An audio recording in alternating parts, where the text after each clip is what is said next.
First, I want to thank Mark Sanor and the 361 platform for asking me to make this short video and for the work their platform has done to mentor and bring together great businesses across many sectors.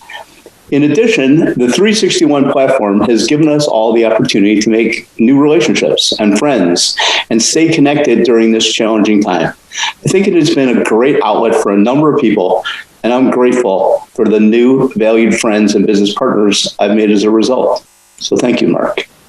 Many of you know me, but for those who don't, I am Bob Blake, and I am the chairman of Oak Park Capital and several broadcasting and news businesses. In addition, I've had the joy this year to help support my son, Jonah Blake, who many of you also know, in his efforts to create a significant gaming fund and to distribute gaming content across the globe. It certainly has been a change from my days of playing Pong and asteroids back in college. And yes, that makes me feel quite old based upon what I am reviewing and investing in today. My interests remain mainly in the entertainment and gaming space. However, I also have an extensive background in real estate development, as well as more recent interests in blockchain and EV technology. My best and most important job every day is to be a father who is lucky enough to have 4 wonderful children, all of which make me prouder every day. My reflection about the worst decision I made in 2020, that's quite simple.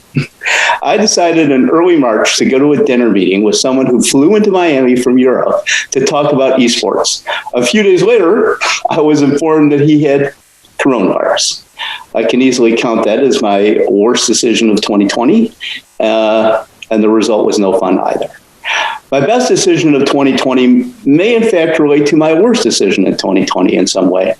It was a decision to meet with and sometimes fight over the best and worst challenges that came my way this year.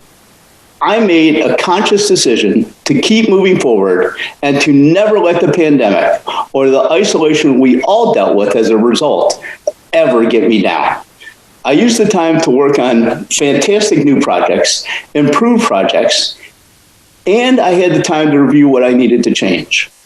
Overall, I will definitely admit at times that it was very difficult and frustrating.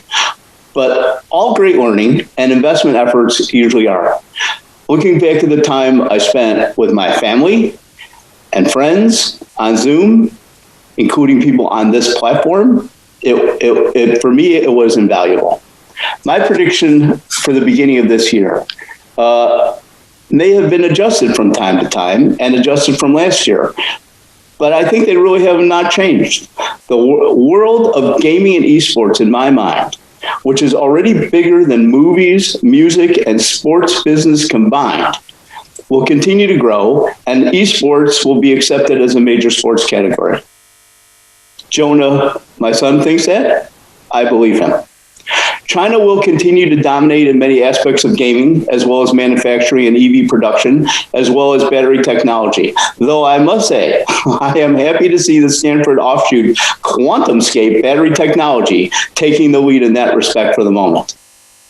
Good and cost-effective content and news will continue to expand as online streaming and entertainment continues to grow. The real estate business, that'll adapt to a new world of realities as a result of COVID and online adoption. And further, because of COVID, online juggernauts will continue to dominate.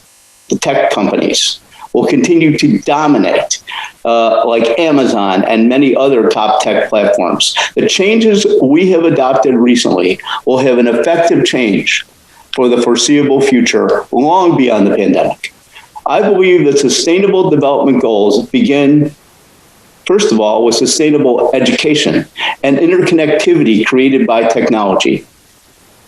To help areas of the world out of poverty and troubled circumstances, we all must be willing to create opportunities and more schools for people in deprived areas to begin to have the chance to learn how to approach the challenges they face. Not we face, but they face. We need to also help provide the tools and opportunities to not only overcome difficult environments, but to want to make those changes. And that all starts with learning, in my opinion. The biggest enemy this world faces is complacency and the acceptance of difficulty. Our country is a rich nation, and therefore that comes with responsibilities to help others.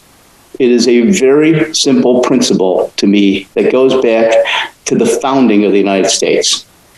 If we all leave a little more in this world than we take out of it, then our lives are a success.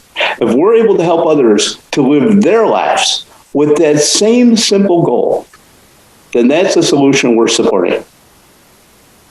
I hope that at the beginning and end of 2021, that I will be able to use the same one word. Mark asked me to think of one word with regard to 2021 and 2020. And I would say it's the same word. I hope it's the word I have today. I hope it's the word I have at the end of the year. And that's rebirth. Simply rebirth. May you all have a very healthy and successful new year. And thank you for taking the time to listen. I appreciate it.